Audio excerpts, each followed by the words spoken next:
chambers of the heart as well as the associated blood vessels. If you remember, we did have 4 chambers, 2 small chambers. Those were my atria. And those atria were associated with vessels that will bring the blood towards the heart. So they are associated with veins. And we did have 2 large chambers. Those were responsible to pump the blood out of the heart to be directed towards the organs. And if you remember, those are what we've called the ventricles. Remember, here this is going to be my right atrium. And this one on here, the large one on the right side, this is going to be my right ventricle. On the other side, we have the small chambers. This is my left atrium. And underneath it, we've got the left ventricle. Associated with the right atrium, we can receive blood from all the different organs. Organs that are located, all systemic organs that are located above the diaphragm are going to be drained through the superior vena cava. And the organs that are located below the diaphragm are going to be drained through another large vein. This is going to be my inferior vena cava. We have a third vein that will be draining the venous blood to the right atrium that we didn't mention. This one is going to be draining the heart tissue itself, and this is what we call the coronary sinus. Remember, the blood gets pumped from the right ventricle to reach the lungs through a large artery, which has a short length. We call this the pulmonary trunk, that will then split into 2 branches. One goes to the right lung, one goes to the left lung. And what's going to happen in here, it's a gas exchange. So I got deoxygenated blood from the systemic organs. So all systemic organs will be consuming the oxygen, and they will transform this blood into deoxygenated blood with low oxygen levels. This blood that contains low oxygen levels and high carbon dioxide levels will be delivered to the lungs. And remember, in the lungs, we're going to be performing the gas exchange. If I'm drawing here, this is my left lung. Inside the air sacs of the lungs, we're going to be performing the gas exchange. And now the blood that will get drained from those lungs is going to be rich in oxygen. So they will have, the blood here going to have high oxygen levels. So we call this as an oxygenated blood. This oxygenated blood is going to be drained from the lungs to the left atrium. And if you remember, the vessels that will be carrying the blood towards the heart, we call them veins. And here I am draining the lungs. So something related to the lungs is called pulmonary. So we call those veins draining the oxygenated blood from the lungs to my left atrium. Those are my pulmonary veins. The blood will then reach the left atrium, will pass to the left ventricle, and the left ventricle then contracts in order to pump this oxygenated blood through a large artery to reach all systemic organs. This is what we've called, if you remember, the aorta. So again, how the blood circulates. If I'm starting from a systemic organ, let's say this is the brain, for example. The brain, in order to function normally, it needs constant supply of oxygen. So it gets its oxygen from branches from the aorta. So I get the oxygenated blood through arteries. And remember, the brain here needs this oxygen, so the oxygen gonna be consumed for the brain to carry on its metabolic activities. And now the blood that is moving out of the brain is going back to the heart. So it's going back to the heart, so it gets drained through veins. Is the brain above the diaphragm or below the diaphragm? It's above the diaphragm. So which vein do you think would I be draining the brain in? Superior vena cava or inferior vena cava? Superior vena cava. So you see on here, the veins that are draining the brain will find their way to reach the superior vena cava, and we're going to discuss all the vessels related to the venous drainage and the blood supply in the next chapter. But for now, just remember that superior vena cava is the one that will be draining the venous blood or the deoxygenated blood from the systemic organs located above the diaphragm. Superior vena cava will allow the blood to reach the right atrium. That will allow the blood to move down towards the right ventricle. Right ventricle pumps this deoxygenated blood towards the lungs, passing through the pulmonary trunk and pulmonary arteries. What happens in the heart, in the lungs? Again, gas exchange. So now the blood becomes highly oxygenated. So the blood becomes oxygenated and gets drained out of the lungs back to the heart. So veins here that are draining the oxygenated blood from the lungs, those are my pulmonary veins. Blood will reach the left atrium, travels down to the left ventricle, then from the left ventricle gets pumped out through the aorta. And from the aorta, it gets redistributed to all systemic organs that will then consume the oxygen. Blood will become deoxygenated and gets drained back to the heart, traveling through the major veins that will end up draining this deoxygenated blood into superior vena cava, if I'm talking about a systemic organ above the diaphragm, inferior vena cava if I'm talking about a systemic organ located below the diaphragm, and the third vein, it's going to be the coronary sinus if I'm draining the cardiac tissue itself. So what did we notice last class when we discussed this systemic and pulmonary circulation? We noticed that the blood is going to be traveling in a unidirectional pattern. So the blood is going to be moving all the time from the atria to the ventricles, and it moves from the ventricles to the pulmonary trunk and aorta. So what allowed you to maintain this unidirectional flow of the blood is the presence of valves. And remember, we did have two sets of valves. We have the valves located here, 1 and 2. Those are the valves located between the atria and the ventricles. On the right side, we did have a valve with 3 cusps, so we called it tricuspid valve.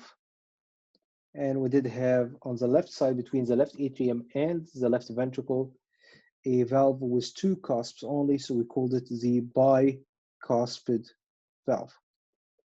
Another more commonly used name for the bicuspid valve, if you remember, this was my mitral valve.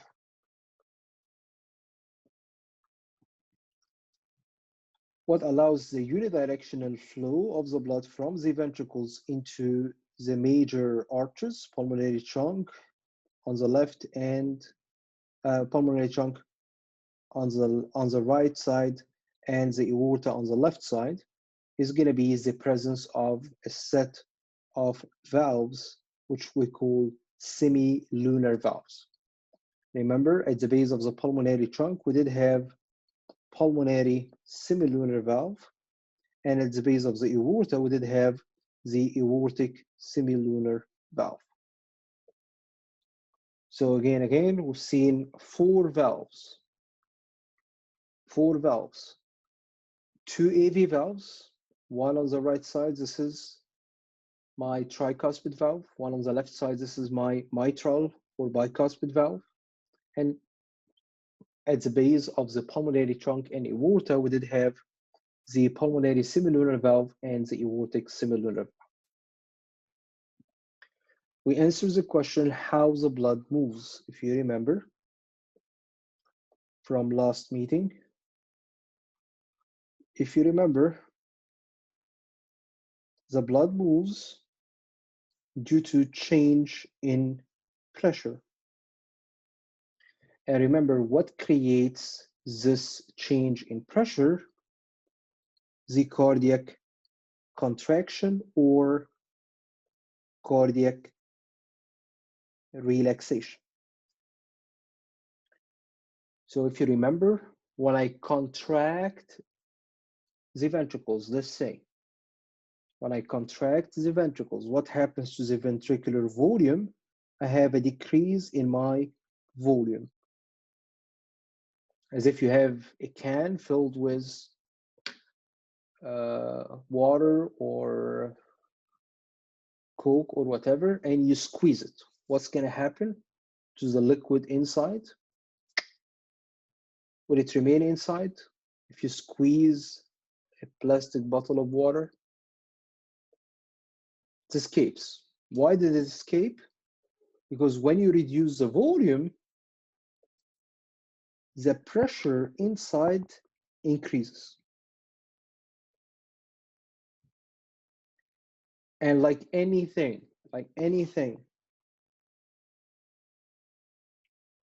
it travels from high pressure to lower pressure. So when you contract, you are reducing the volume, and as you reduce the volume, you are creating a state of higher pressure.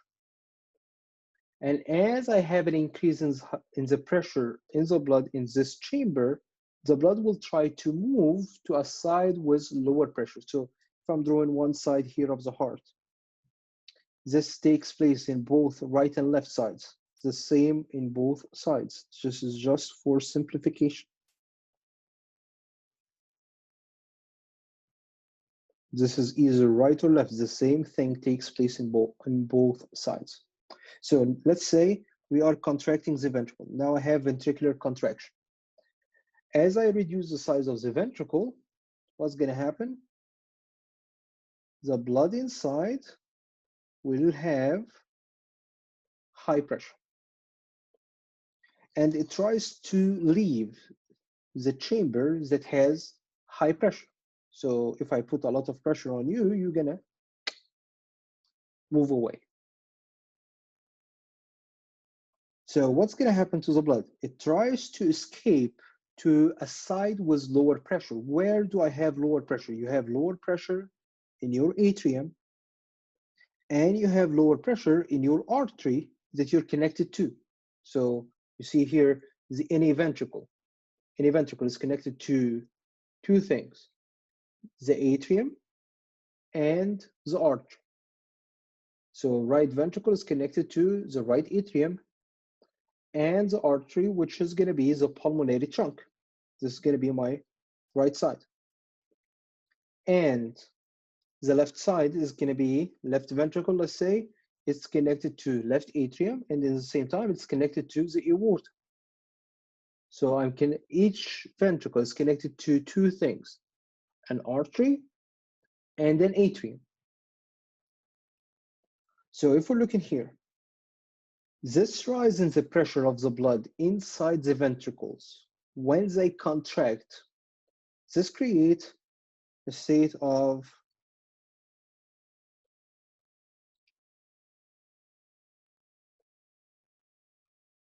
something similar to the diffusion. Remember, when you have higher concentration of anything, it's gonna be moving towards the side with lower concentration. So this is the same concept. I have high pressure on in the ventricle, so the blood is gonna be trying to leave either by going back to the atria or by going towards the artery. So when I contract, which one would I want? To move back to the atria or to move forward to the artery I'm connected to? See on here, you move forward to the artery. So why did you decide to move through the artery, passing the semilunar valves, and not back to the atrium, passing the AV valve, either mitral or tricuspid valve? Is what prevents you from going back to the atrium, but allows you to move forward to the artery, is the shape of the valve. You see on here, this is how AV valves look like. So here I have high pressure of blood in the ventricle. Here I have low pressure of the blood in my atrium. So the blood is going to be trying to move backwards like this. So what's going to happen to the cusps? The cusps are going to be pushed up like this. And when they get pushed up, they close. This is in my AV valves, either tricuspid or mitral. How about looking at the base of the arteries? So here we're looking at, this is my artery here, and this is the design of the valve, the semilunar valve. Here I have high pressure. Why do you have high pressure again? Because simply you've contracted the ventricle. So you're creating a state of high pressure of the blood. Here in your artery, you have a much lower pressure compared to the ventricle when it contracts. So the blood is going to be trying to leave, passing through the semilunar valve. So what's going to happen? You're going to be pushing the cusps away as you are flowing into the artery. So as you are pushing from underneath, the valves will open. So again, why the semilunar valves will open when the ventricle contract, and the AV valves will close when the ventricles contract, simply because of the design of the cusps of the valve. AV valves, the cusps are directed like this, so when you push them up, they close. Compared to the semilunar valves, they are directed in the opposite direction. So when you push them from underneath, the flow will open the valve. So you don't have a signal that you send to the valve to open or close. The actual movement of the blood is the one that will be determining which valve will open and which valve will close. So let's see what happens when I relax the ventricle. So now here, looking at the same ventricles that we've been drawing above.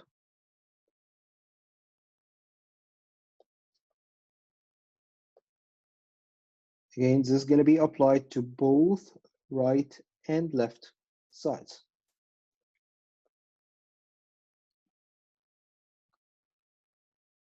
While I relax, what's going to happen to my volume of the chamber? When you relax, you increase the volume. There will be an expansion in the size of the ventricles. So I have an increase in volume. And as you increase volume of the chamber, what's going to happen inside in terms of pressure?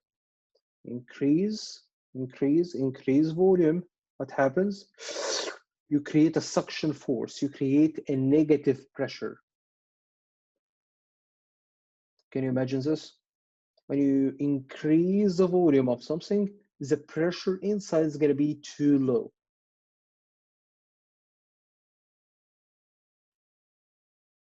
All right, try to imagine you have a room here and you are sitting with your friends.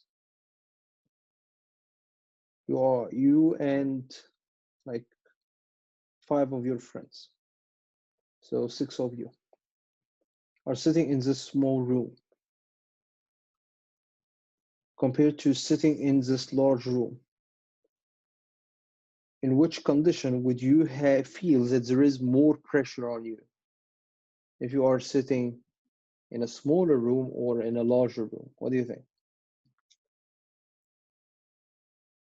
Smaller room. So the smaller the size of the container, the higher the pressure. The larger the size, the lower the pressure, right? So as I relax my ventricle, what's going to happen to my pressure? Pressure will decrease.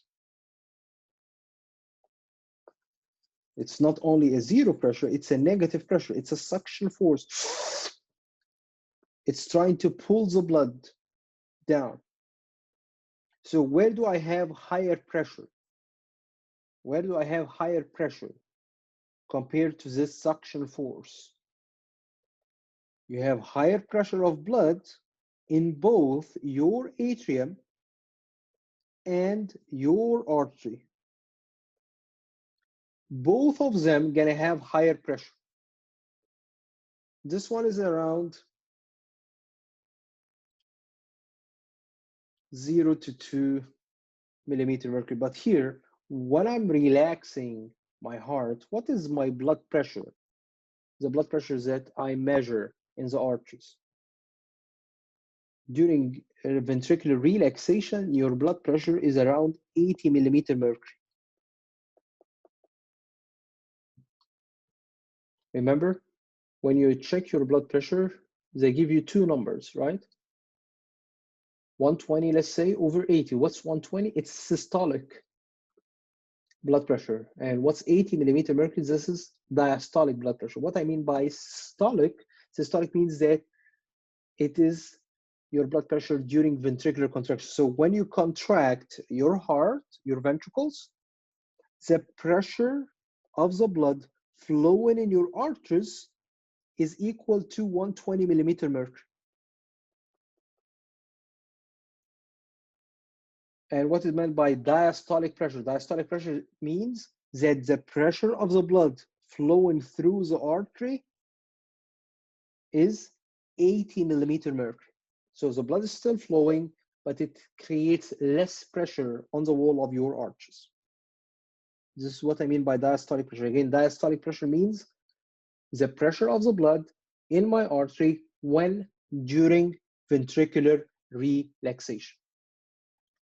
So which one do you think has a greater difference than the ventricles? 80 millimeter mercury or 2 millimeter mercury? So this is, let's say, -6 millimeter mercury. What is the pressure difference between this ventricle and the artery? Let's say aorta. What is the difference between the two pressures?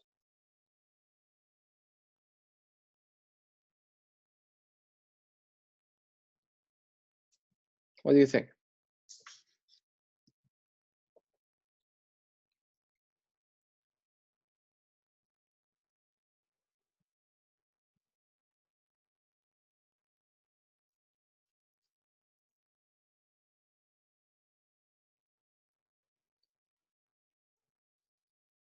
$74. Any other ideas?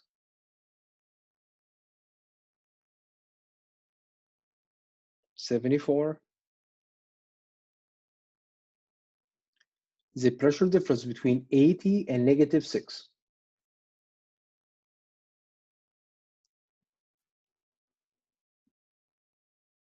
86.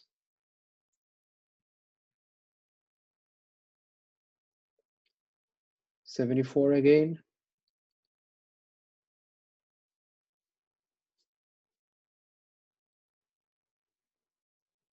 All right, so 80 minus -6 is 86, right? How about 2 minus -6? It's going to be 8. So the driving force of the blood here to move backwards is equal to 86 millimeter mercury. So this is the pressure of the blood trying to move back to the ventricle, the difference between the high pressure and the low pressure.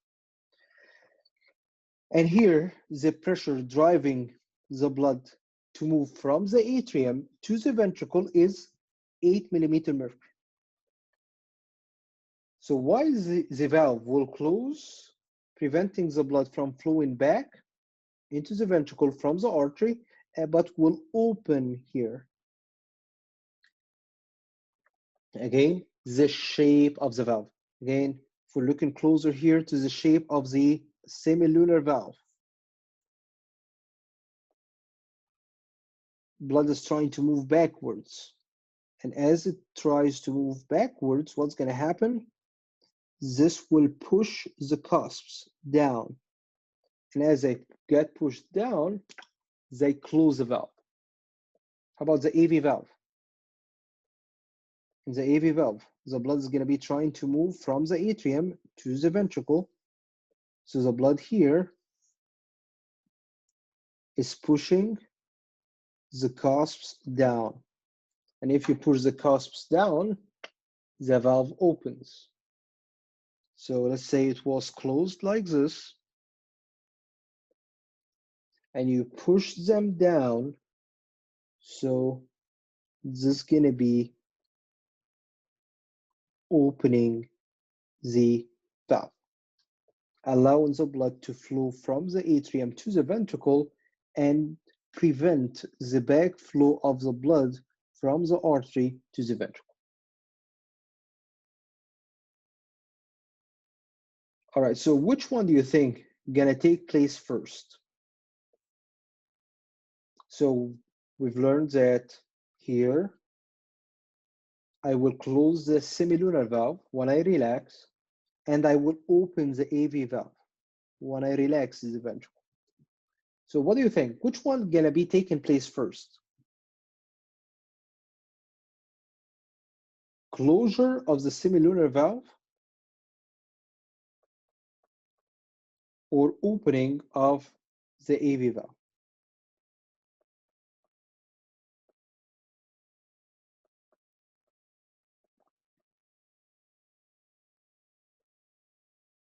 Closure, opening.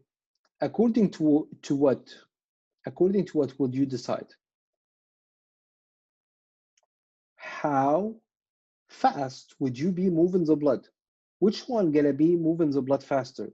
A pressure of 86 or a pressure of 8? What do you think?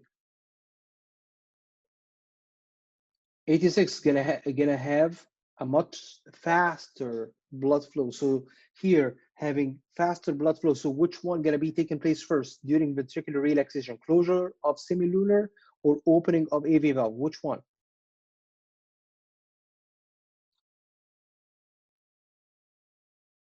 See on here, blood is going to be trying to go backwards. So this will cause closure of the valve. This is my driving force, 86. And 8 going to cause the opening of the valve. So which one takes place first? The one that has a greater effective pressure. So the one that is driven by higher pressure. So which one, again, going to be taking place before the other? Closure of the semilunar valve takes place before the opening of the AV valve. All right, is this clear? Yes. So again, here, let's say for simplification, this is 0. This is -6. When is -6 is created? When the ventricle is relaxing. Here, when the ventricle are relaxing, the pressure in the aorta is going to be 80 millimeter mercury.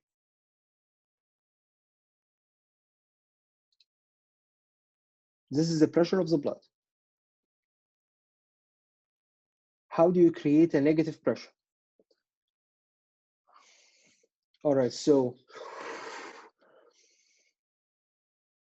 what is the negative pressure?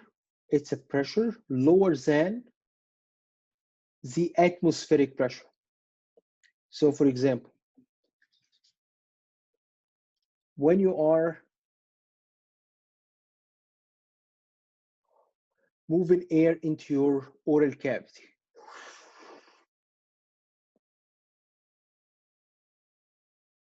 in order to fill your mouth with air, what do you do to your cheeks?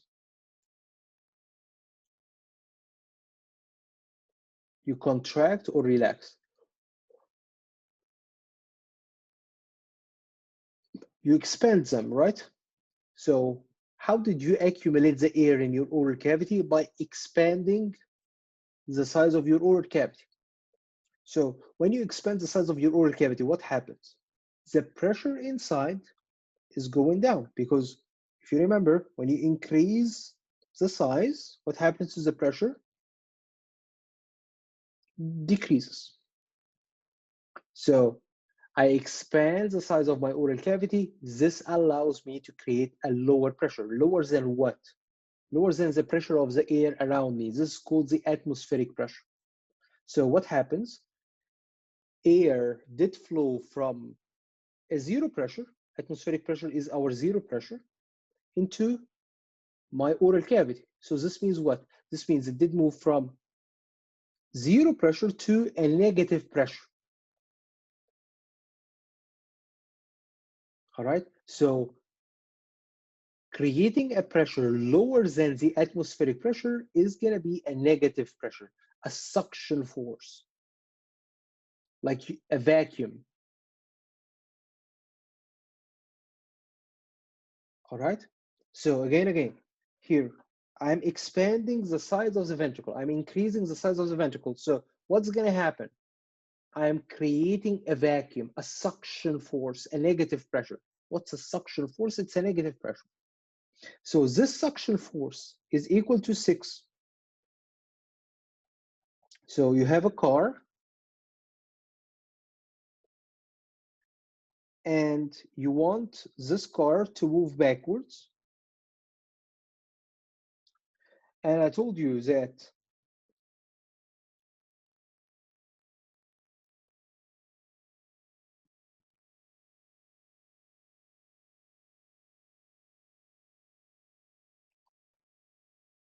those are actually 2 cars.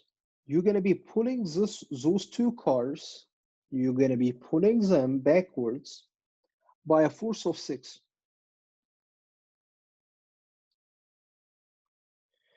In one case, you're going to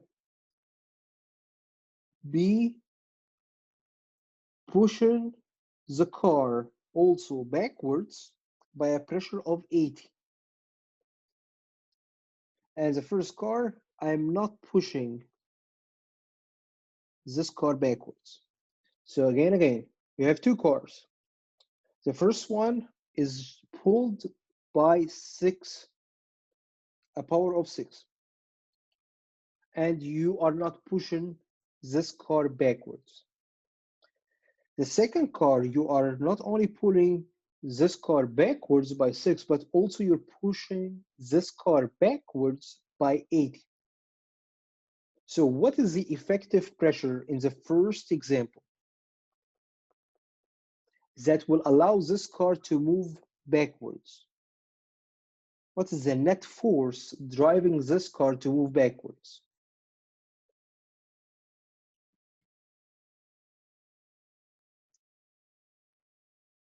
6. This is the net force. I'm not pushing the car backwards. I'm just pulling the car backwards by a force of 6. Compared to the second example here, second car. What is the net force by which this car going to be moving backwards?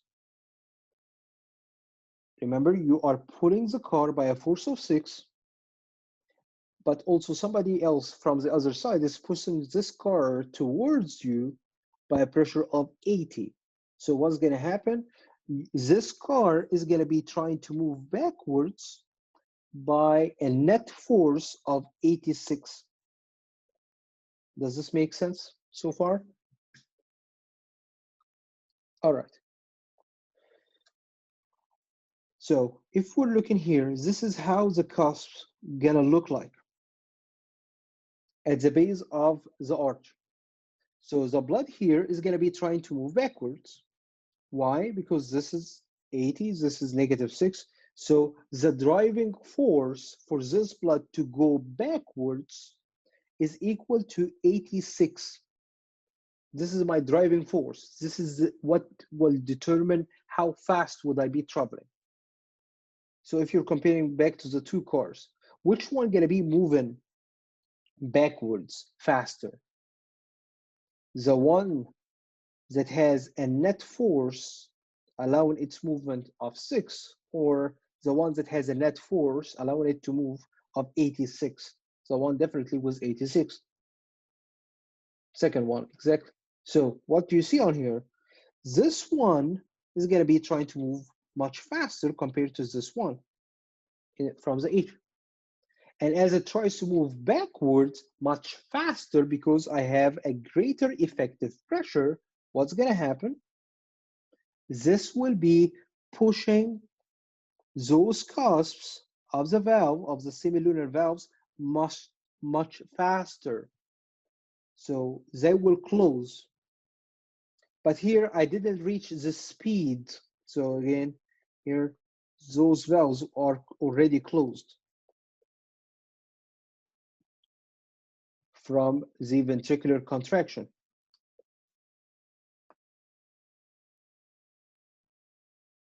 So this one did close,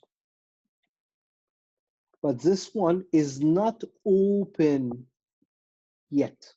Why? Because it's much slower. The pressure difference is only 6, not 86. All right? But there is a pressure difference and it's gonna be pushing the cusps, but it is slower, just slower than the other side. So what's gonna happen? I will also open here those cusps as what we've learned according to the shape of the valve. So this shape of the valve will allow it to open. But my question was, which one will take place first? Closure of the semilunar valve or the opening of the AV valve? This is going to be determined by what again? Determined by the net pressure difference, the effective pressure driving the blood to move towards the ventricle, the relaxing ventricle. So we're looking here, semilunar valves will close before the opening of the AV valve. When all this is going to be taking place, both of them going to be taking place during ventricular relaxation.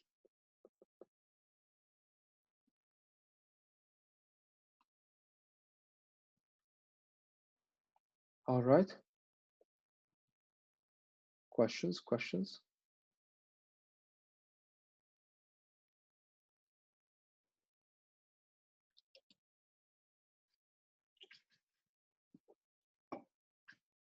Any question? Any question?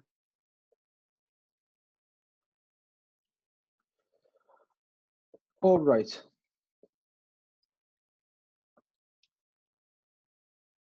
So just a quick review of the different vessels that are related to the different chambers of the heart. Remember, related to the right atrium, we've got three veins: superior vena cava, inferior vena cava, and the coronary sinus. And remember, what is going to be drained through the coronary sinus is the cardiac tissue itself. So the heart itself gets drained directly in the right atrium. Many of you will get confused on the test with the coronary sinus. They think the heart is above the diaphragm, so it's going to be drained through superior vena cava. It's not. It's drained by a separate vein directly into the right atrium. This vein is what we call the coronary sinus. Vessels entering the left atrium, if you remember, those are my right and left pulmonary veins. Looking here at the major vessels related to the ventricles, from the right side, right ventricle is going to be allowing the blood to get pumped towards the lungs through the pulmonary trunk. And from the left side, I allow the blood to be pumped to systemic organs traveling through my aorta.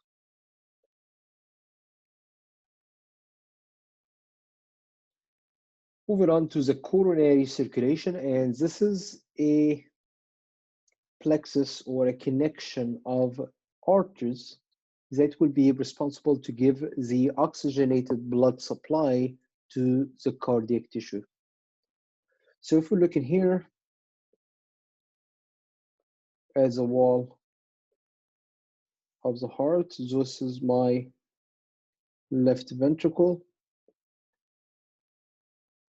this is my right ventricle, and I'm drawing here the major artery that would be carrying the blood out from my aorta. This is a very proximal part of the aorta. This is the most proximal part of the aorta. The first two branches that will be rising from the aorta, those are called my right and left coronary arteries. So you've got here, this is going to be your right coronary artery, and this is going to be your left coronary artery.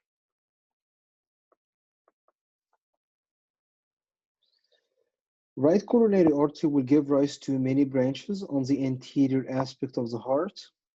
A large one of them, it's gonna be traveling on the right margin of the heart. We call this is my right marginal artery.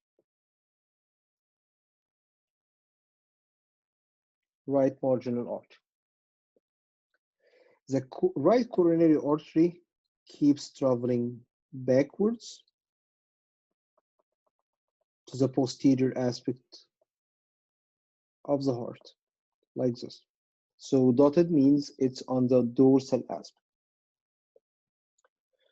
How about my left coronary artery? Left coronary artery gives rise to a branch that will be traveling between the right and left ventricles on the anterior aspect of the heart. We call this is my anterior interventricular artery. Anterior because I'm traveling on the anterior aspect of the heart. Interventricular means between the two ventricles. Left coronary artery gives rise to a branch that will be traveling backwards to the posterior aspect of the heart. We call this branch of the left ventricle of the left coronary artery that travels backwards. This is my circumflex artery. So here, right coronary artery did travel backwards, and my circumflex artery also traveled to the posterior aspect of the heart, like this.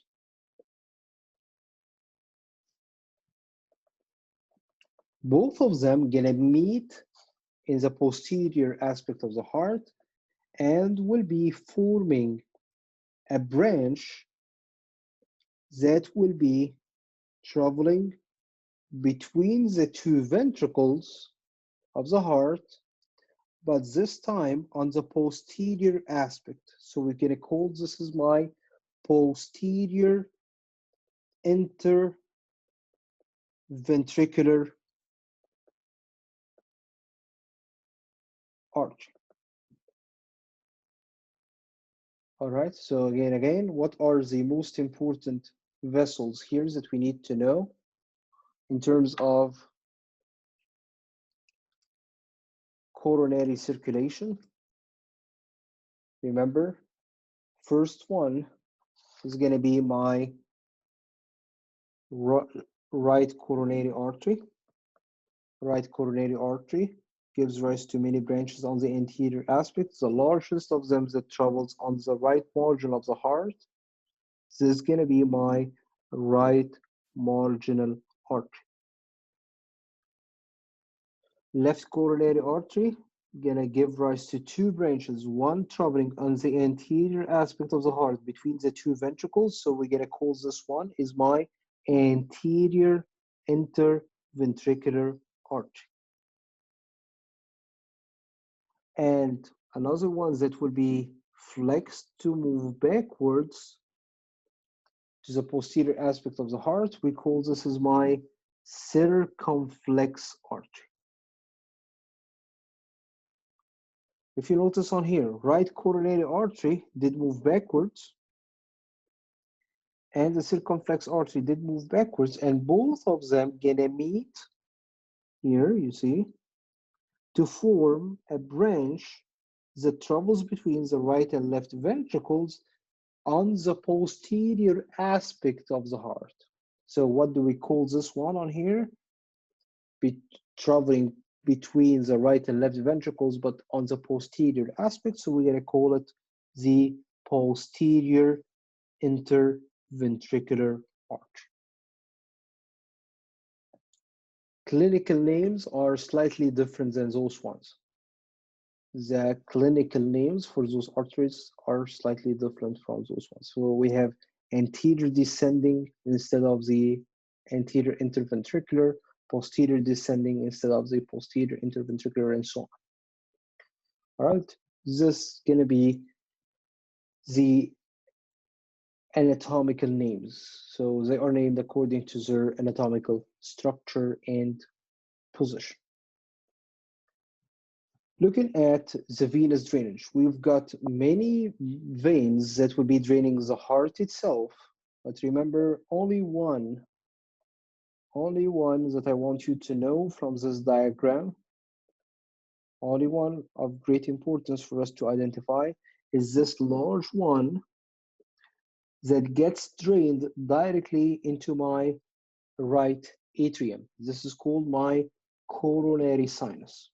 Can you remind me what are the other two veins that would be draining blood into my right atrium other than the coronary sinus?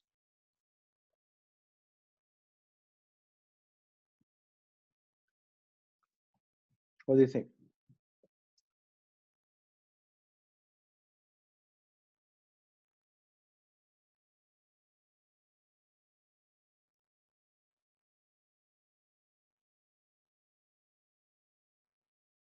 Remember, three veins draining everything into your right atrium. Those are superior vena cava, inferior vena cava, and coronary sinus. All right? Three veins. Superior vena cava, inferior vena cava, and coronary sinus. Those are draining everything in your body to your right atrium other than the lungs. Lungs are not going to be drained through the pulmonary, through the superior, inferior, and coronary sinus. Rather, they will be drained through the pulmonary veins into the left side.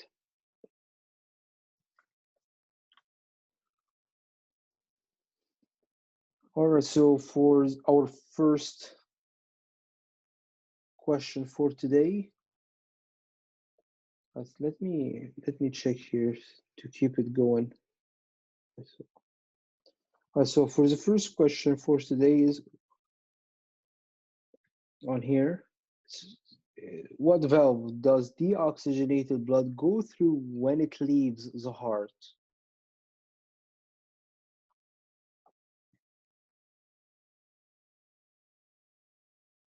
What do you think?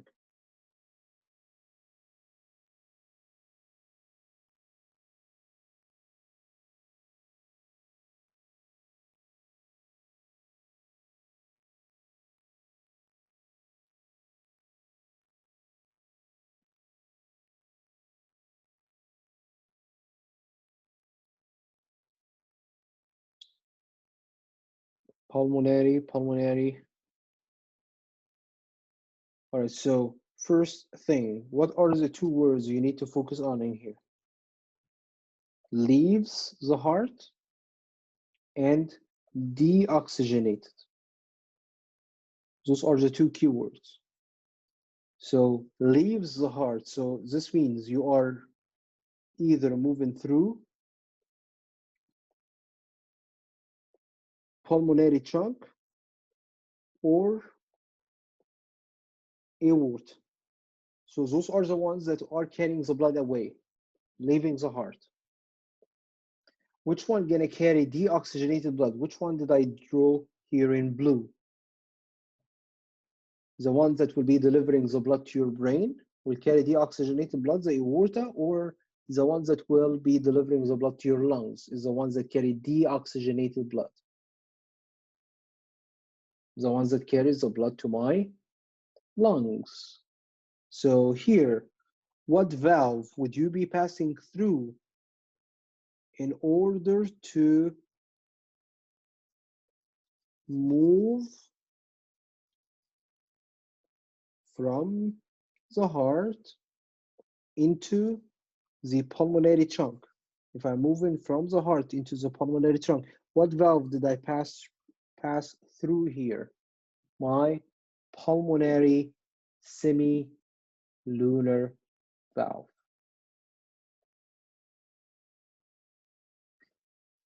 Where is the tricuspid valve? I've seen a tricuspid valve as a common answer in here. So tricuspid valve is between the right atrium and the right ventricle. Do you want the blood to move from the right ventricle into the right atrium, to move backwards like this?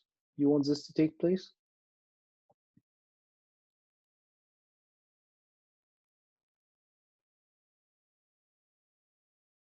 Yes, this is our first question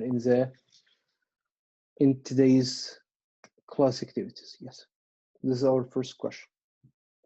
So you're gonna keep adding to the Word documents that you've created.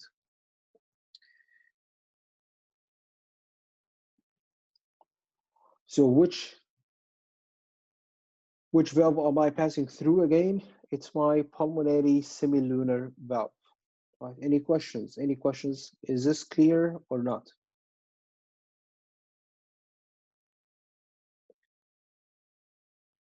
So it's not the pulmonary, it's not tricuspid. Tricuspid is between here, the atrium and the ventricle.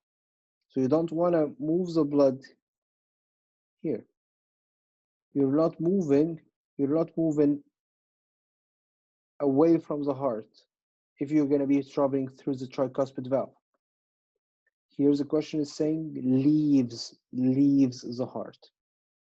All right. So leaving the heart, you are either going through aorta or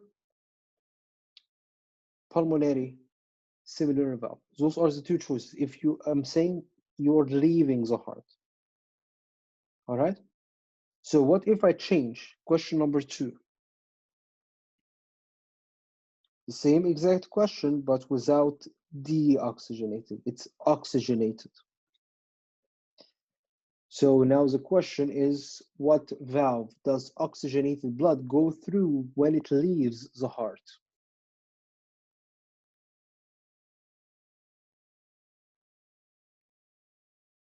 What do you think? Which answer?